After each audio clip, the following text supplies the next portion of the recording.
اس لیے بھائی بستامی رحمۃ اللہ فرمایا کرتے تھے، اگر ساری مخلوق کو میرا کنبہ بنا دیا جائے اور زمین تانبے کی بن جائے کہ اس میں ایک درخت نہ اگے، کھیتی نہ اگے، سبزی کچھ بھی نہ اگے، اور آسمان سے ایک قطرہ بارش کا نہ گرے، مجھے پھر بھی یقین ہے کہ اللہ تعالیٰ میری عیال کو رزق پہنچا دیں گے۔ اللہ تعالیٰ وہ ذات ہے جو انسانوں کو، حیوانوں کو، پرندوں کو، چرندوں کو، کیڑے مکوڑوں کو، ہر کسی کو رزق پہنچاتا ہے، حتیٰ کہ بند پتھر کے اندر کچھ کیڑے ہوتے ہیں، ان کیڑوں کو بھی اللہ روزی پہنچاتا ہے۔ تو نے پتھر میں کیڑے کو پالا، خشک مٹی سے سبزہ نکالا۔ تو نے پتھر میں کیڑے کو پالا، خشک مٹی سے سبزہ نکالا۔ یہ تیرا ہے جہاں، یہ زمیں آسماں اے خدایا، کس نے تیری حقیقت کو پایا۔ ہمارے اکابرین نے لکھا ہے کہ رزق کے کھلنے کے 16 دروازے ہیں، 16 کنجیاں ہیں جن سے رزق کے دروازے کھلتے ہیں۔ پہلی کنجی ہے نماز، کہ انسان اہتمام کے ساتھ، خشوع خضوع کے ساتھ نماز ادا کرے۔ اللہ تعالیٰ فرماتے ہیں وَأْمُرْ أَهْلَكَ بِالصَّلَاةِ وَاصْطَبِرْ عَلَيْهَا لَا نَسْأَلُكَ رِزْقًا نَحْنُ نَرْزُقُكَ، کہ تم نماز ادا کرو، ہم تو اس سے روزی کمانا نہیں چاہتے، روزی تو ہم تمہیں دیں گے، ہماری روزی ہے اللہ کے پاس۔ وَفِي السَّمَاءِ رِزْقُكُمْ، اے میرے بندو تمہارا رزق تو آسمانوں میں ہے، اور اللہ جتنا چاہتے ہیں اتنا اپنے بندوں کو عطا فرما دیتے ہیں۔ تو سب سے پہلا عمل ہو گیا کہ انسان نماز کو اہتمام کے ساتھ ادا کریں۔ آج ہم نماز تو پڑھتے ہیں مگر جیسے مرغا ٹکریں لگا رہا ہوتا ہے، ہم بھی اسی طرح اٹھک بیٹھک کر رہے ہوتے ہیں، دل دماغ کہیں اور پہنچا ہوا ہوتا ہے، جس کی وجہ سے نماز کی برکتیں سامنے نہیں آتی۔ دوسرا رزق کا دروازہ ہے استغفار کی کثرت کرنا۔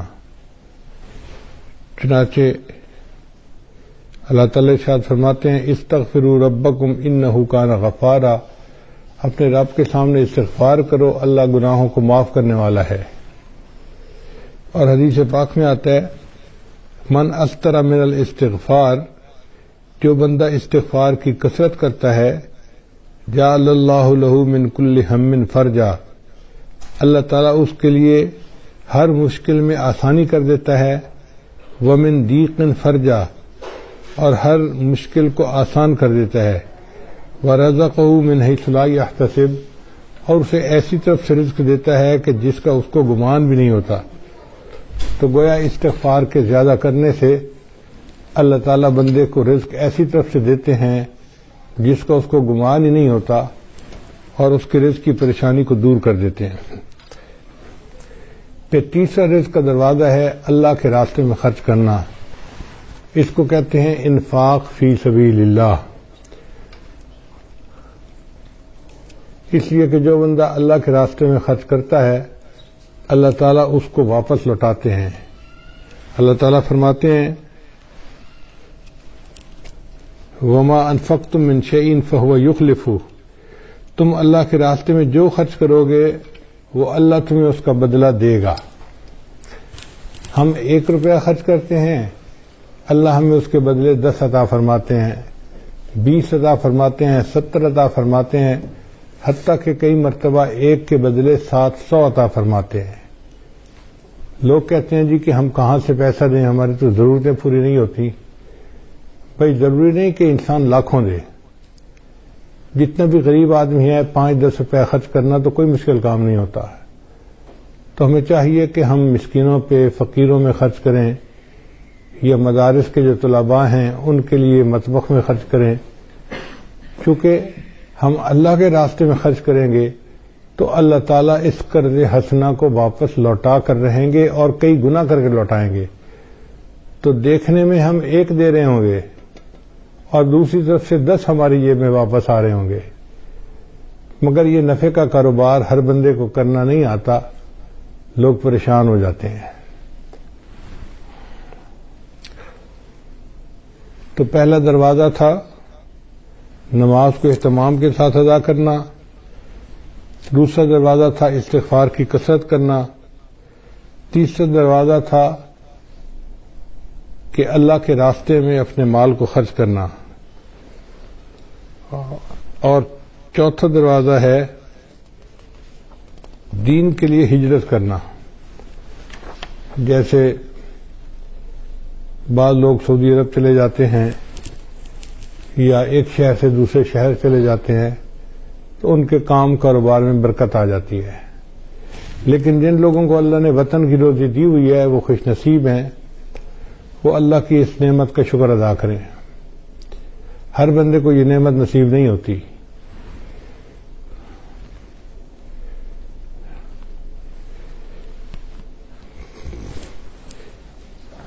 پھر چوتھا عمل ہے تقوی اختیار کرنا۔ اللہ تعالیٰ فرماتے ہیں وَلَوْ أَنَّ أَهْلَ الْقُرَىٰ آمَنُوا وَاتَّقَوْا لَفَتَحْنَا عَلَيْهِمْ بَرَكَاتٍ مِّنَ السَّمَاءِ، اگر یہ بستی دیسوں والے ایمان لاتے، تقوی کو اختیار کرتے تو ہم ان کے لیے آسمان سے برکتوں کے دروازے کھول دیتے۔ تو گناہوں سے بچنے پر اللہ تعالیٰ رزق کے دروازوں کو کھول دیتے ہیں، اور آج گناہوں کی وجہ سے رزق کے دروازے بند ہیں اور ہم پریشانیوں کا شکار ہیں۔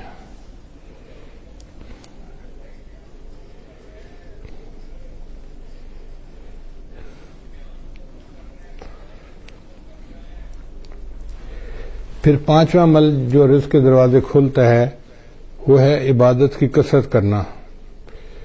حدیث مبارکہ ہے، اللہ تعالیٰ ارشاد فرماتے ہیں، یہ حدیث قدسی ہے، ابن آدم، اے آدم کے بیٹے، تفرغ لعبادتی، میری عبادت کے لیے تو فارغ ہو جا، املا صدرک انی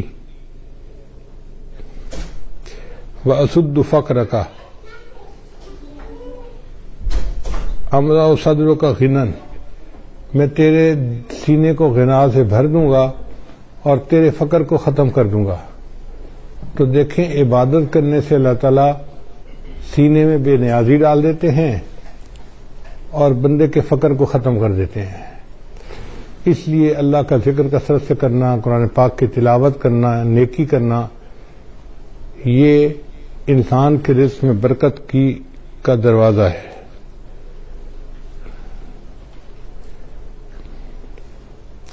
اور اگر تو ایسا نہیں کرے گا تو تیرے ہاتھ کاموں میں الجھا دوں گا اور لوگوں کی طرف تیری محتاجی کو ختم نہیں کروں گا۔ دیکھو کیسی عجیب بات کہی ہے کہ میں تیرے ہاتھ کو کاموں میں الجھا دوں گا، ویسے تو بڑا مصروف نظر آئے گا، یہ کر رہا ہوں، یہ دے رہا ہوں، یہ لے رہا ہوں، یہ فائل آ رہی ہے، یہ جا رہی ہے، یہ آرڈر ہے، یہ فلاں ہے، ہاتھ تیرے کام میں الجھے ہوں گے مگر تیرا فقر ختم نہیں ہوگا، تنگدستی ختم نہیں ہوگی۔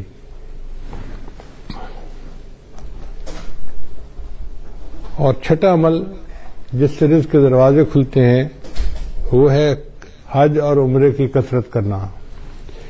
اگر اللہ تعالیٰ توفیق دے تو بندے کو چاہیے کہ کثرت سے عمرہ کرے اور بار بار حج کرے۔ دیکھنے میں تو حج اور عمرے پہ انسان پیسہ خرچ کر رہا ہوتا ہے، لیکن حقیقت میں وہی پیسہ اس کے لیے باعث برکت بن کے اس کو واپس اللہ لوٹا رہے ہوتے ہیں۔ چنانچہ نبی علیہ السلام کے پاس جب کوئی بندہ رزق کی شکایت کرتا تھا تو نبی علیہ السلام اسے مشورہ دیتے تھے کہ تم عمرہ کرو۔ عمرہ کر کے جو دعائیں مانگتا تھا تو اللہ تعالیٰ رزق کی پریشانی کو دور فرما دیتے تھے۔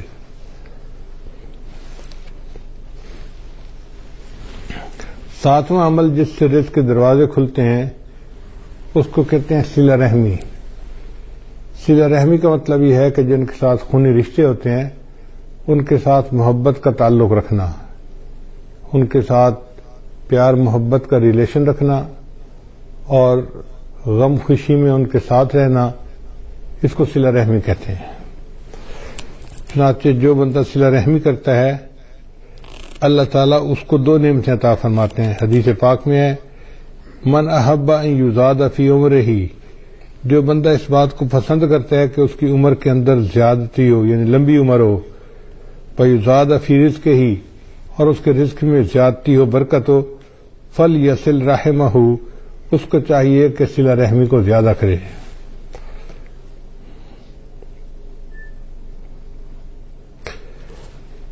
پھر 8واں دروازہ ہے رزق کے کھلنے کا، کمزوروں سے حسن سلوک، کہ جو لوگ کمزور ہوتے ہیں، بیمار ہوتے ہیں، بوڑھے ہوتے ہیں، ان کے ساتھ حسن سلوک کرنا۔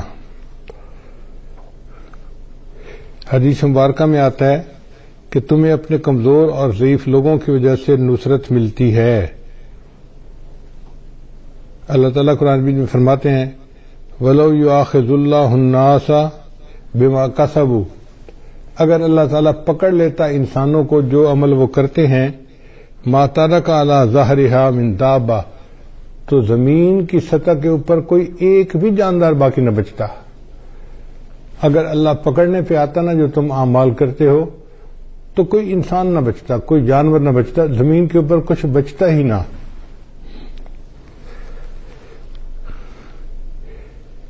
تو اللہ تعالیٰ ہمیں جو رزق دیتے ہیں وہ چھوٹے بچوں کی وجہ سے، بوڑھوں کی وجہ سے، بیماروں کی وجہ سے، عورتوں کی وجہ سے دیتے ہیں، مہمانوں کی وجہ سے دیتے ہیں۔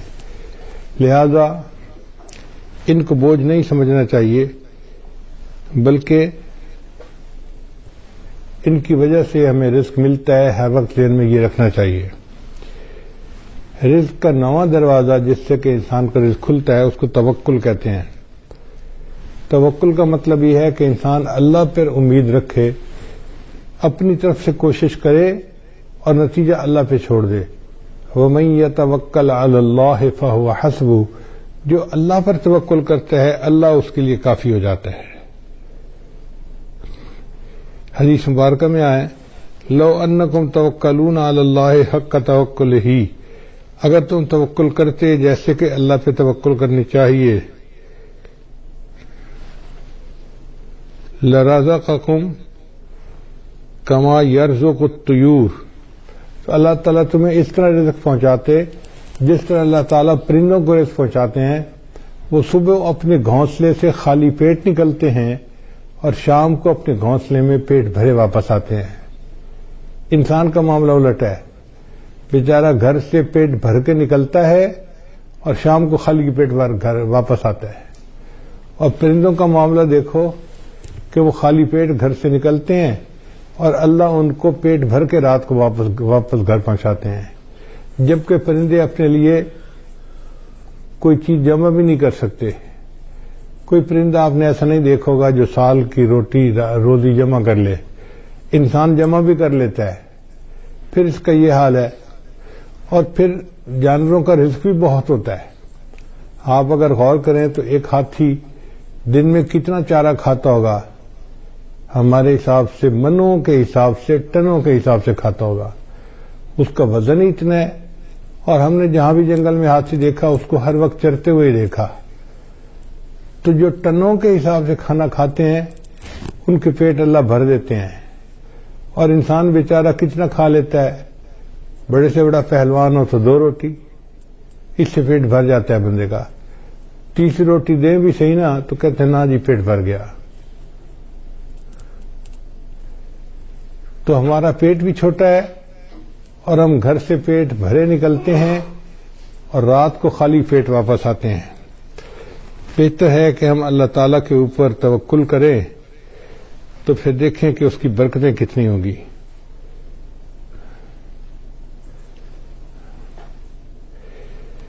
پھر 10واں دروازہ ہے انسان نعمتوں کا شکر ادا کرے۔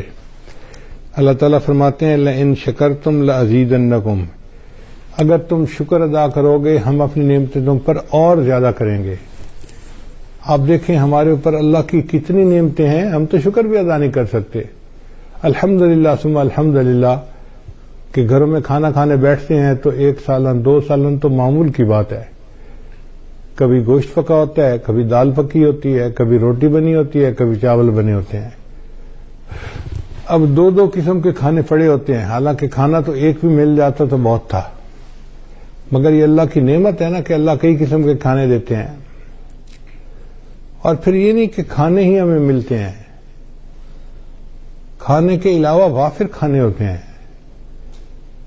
چنانچہ میں نے دیکھا ہے کہ ہمارے پاس کئی دفعہ 8-10 مہمان آ جاتے ہیں نا، تو مجھے صرف اندر پیغام بھیجنا پڑتا ہے جی کہ مہمان ہے، کوئی کھانے کے لیے تردد نہیں کرنا پڑتا. اللہ کے فضل سے اتنا کھانا ہوتا ہے گھر والوں کا بچا ہوا کہ 8-10 آدمیوں کا کھانا تو اسی میں ہی نکل آتا ہے. یہ اللہ کا کتنا بڑا کرم ہے، کتنا بڑا فضل ہے. ہم اللہ کی اس نعمت کا شکریہ ادا نہیں کر سکتے.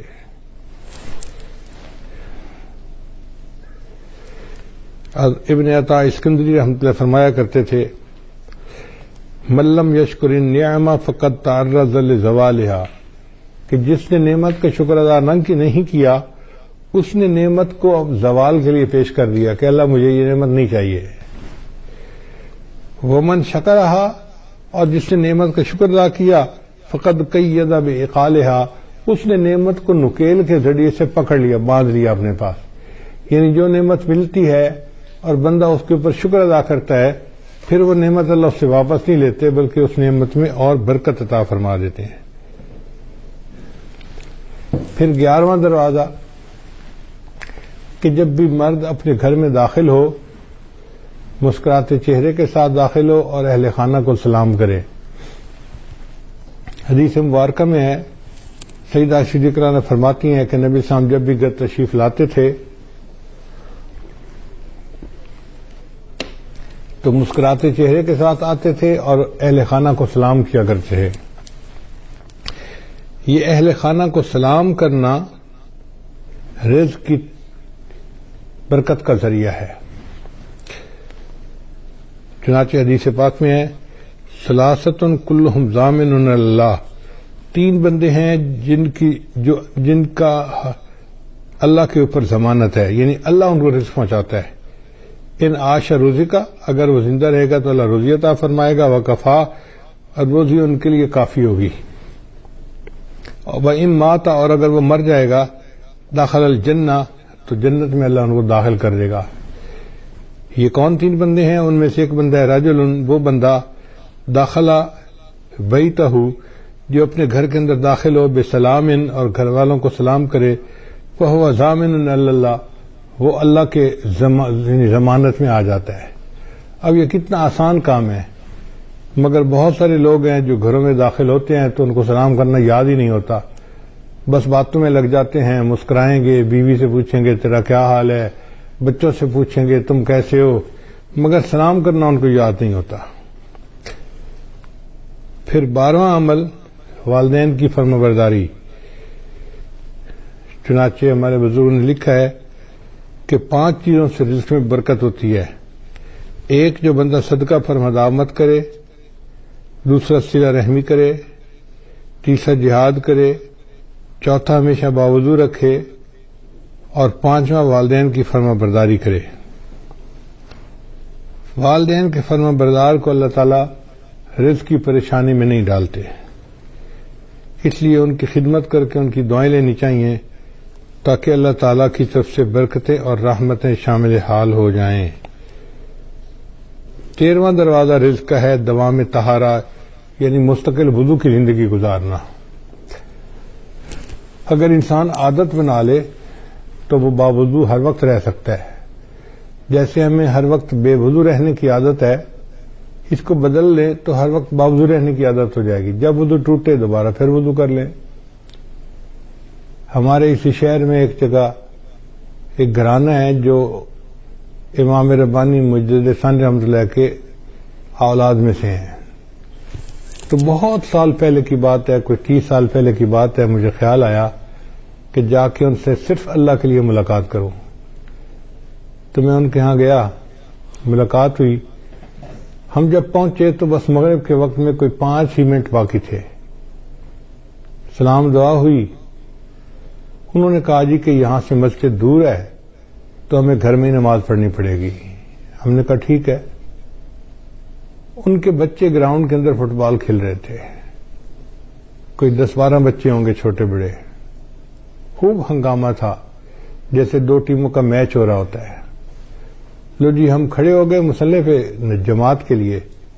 انہوں نے آواز دی بچوں کو، بچوں نماز کا وقت ہو گیا ہے. سارے بچے گراؤنڈ سے بھاگتے ہوئے آئے اور صف میں آ کے کھڑے ہو گئے. اب جب ہم نے نماز ادا کی تو مجھے بڑی حیرت ہوئی کہ کیا سب بچوں کا وضو تھا یا کچھ بچوں نے بے وضو ہی نماز پڑھ لی. تو میں نے ان سے سوال پوچھا کہ جی بچے کسی کو وضو تو نہیں کرتے میں نے دیکھا. تو وہ مسکرائے اور کہنے لگے کہ جی ہمارے خاندان میں بچوں کو یہ تربیت دی جاتی ہے کہ تم نے پوری زندگی باوضو گزارنی ہے.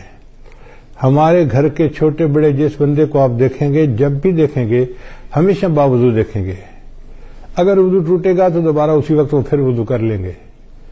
تو اگر ایسے خاندان آج بھی دنیا میں موجود ہیں کہ جن کے گھر کا ہر چھوٹا بڑا بندہ مرد عورت ہر وقت باوضو رہتے ہیں تو پھر اللہ ان کی رزق میں بھی برکت عطا فرما دیتے ہیں.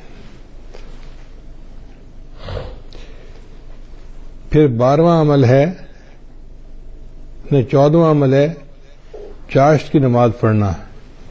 چاشت کی نماز ہوتی ہے دن کے 10 بجے 11 بجے جب ذرا سورج طلوع ہو جاتا ہے اور پاؤں جلنے لگ جاتے ہیں گرمیوں میں تو اس کو صلاۃ الضحیٰ کہتے ہیں, چاشت کی نماز کہتے ہیں. یہ وہ ٹائم ہوتا ہے جب اکثر مرد اپنے دفتروں میں چلے جاتے ہیں یا کھیتوں میں چلے جاتے ہیں یا اپنے کاروباروں میں چلے جاتے ہیں.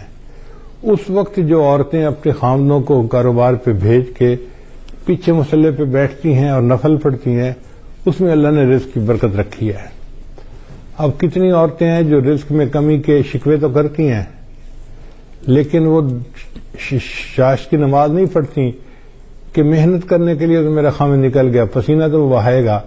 اب اللہ کرے کہ اس کے رزق میں برکت ہو جائے اور ہمیں اللہ تعالی رزق میں آسانی فرما دے. تو یہ نماز پابندی کے ساتھ پڑھنے کی ضرورت ہے. ہمارے بزرگوں نے لکھا ہے کہ جو بندہ چاشت کے وقت نماز نہ پڑھ سکتا ہو دفتر کی وجہ سے یا کاروبار کی وجہ سے یا دکان کی وجہ سے, اس کو چاہیے کہ سورج نکلنے کے چند منٹ بعد جو اشراق کی نماز پڑھتے ہیں تو 2 رکعت اشراق کی نیت سے پڑھ لے اور 2 رکعت چاشت کی نیت سے اسی وقت پڑھ لے تو اس کی چاشت کی نماز ہو جائے گی.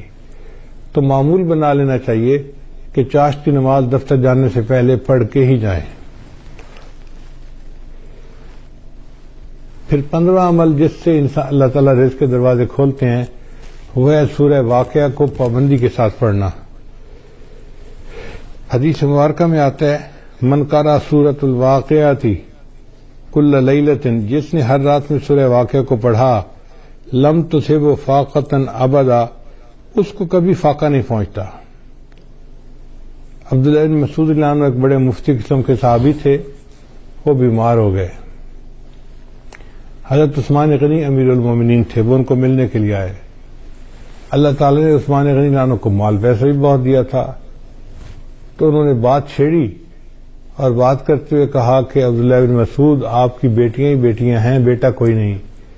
تو میرا دل چاہتا ہے کہ میں آپ کو بہت سارا مال ہدیہ دے دوں, یعنی میں اپنی طرف سے بتا رہا ہوں کہ جیسے میں آپ کو 5 لاکھ دینار یا درہم ہدیہ دینا چاہتا ہوں. تو انہوں نے انکار کر دیا, نہیں مجھے نہیں چاہیے. تو عثمان غنی اللہ نے فرمایا کہ آپ کی بیٹیاں ہیں, آپ کو تو پیسے کی ضرورت ہے. ان کا بیٹیاں تو ہیں مگر میں نے اپنی سب بیٹیوں کو سورہ واقعہ یاد کروا دی ہے اور میں نے ان کو بتا دیا ہے کہ مغرب کے بعد سورہ واقعہ پڑھ لیا کرو. نبی علیہ السلام نے فرمایا جو بندہ ہر رات میں سورہ واقعہ پڑھ لیتا ہے اللہ اس کو فاقے سے محفوظ فرما لیتے ہیں. یعنی ان صحابہ کا اتنا یقین پکا تھا کہ انہوں نے 4-5 لاکھ ریال ہدیہ لینے کے بجائے سورہ واقعہ کے اوپر زیادہ جو ہے نا بھروسہ کیا کہ اللہ تعالیٰ میری بچیوں کو فاقے سے بچائے گا.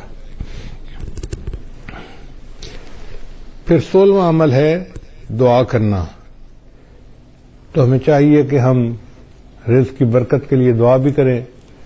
جیسے آج کی رات قبولیت دعا کی رات ہے اور اب سے لے کے جو آگے وقت آ رہا ہے یہ سب قبولیت دعا کا وقت ہے. یہ رزق کی جو فہرستیں ہیں یہ اب سے بننا شروع ہوتی ہیں اور یہ بنتی رہتی ہیں بنتی رہتی ہیں بنتی رہتی ہیں حتیٰ کہ 27 رمضان مبارک کو یہ فہرستیں اللہ تعالیٰ فرشتوں کو ہینڈ اوور کر دیتے ہیں ایگزیکیوشن کے لیے, عمل درآمد کے لیے. تو ہمارے پاس آج کی رات سے لے کے 27 رمضان تک کا وقت ہے. اس دوران ہم اللہ کو منائیں, اس کے سامنے روئیں, اس سے رزق مانگیں, اس سے صحت مانگیں, جو مانگنا ہے مانگیں. اللہ کے در میں کسی چیز کی کمی نہیں. جتنا مانگیں گے اللہ اتنا عطا فرمائیں گے، حتیٰ کہ 27 رمضان کو یہ لسٹ فائنل ہو جائیں گی، اور اسی میں یہ بھی فیصلہ ہوگا کہ اگلے سال کس نے زندہ رہنا ہے اور کس بندے نے مرنا ہے. زندگی اور موت کے فیصلے بھی اس بجٹ میں شامل ہیں، جیسے رزق کے فیصلے شامل ہیں. تو ہم اللہ تعالیٰ سے دعا مانگیں آج رات بھی اور آئندہ بھی. ہم ابھی سے رمضان کی تیاری کریں اور ذہنی طور پہ ہم عبادت کرنے کے لیے تیار ہو جائیں اور اللہ کو منانے کے لیے تیار ہو جائیں. خوب دعائیں مانگیں. اگر باجماعت تراویح مسجد میں نہیں پڑھ سکتے تو گھر میں تو پڑھ سکتے ہیں نا. مسجدوں کی عمارتیں بند ہوئی ہیں، اعمال بند نہیں ہوئے.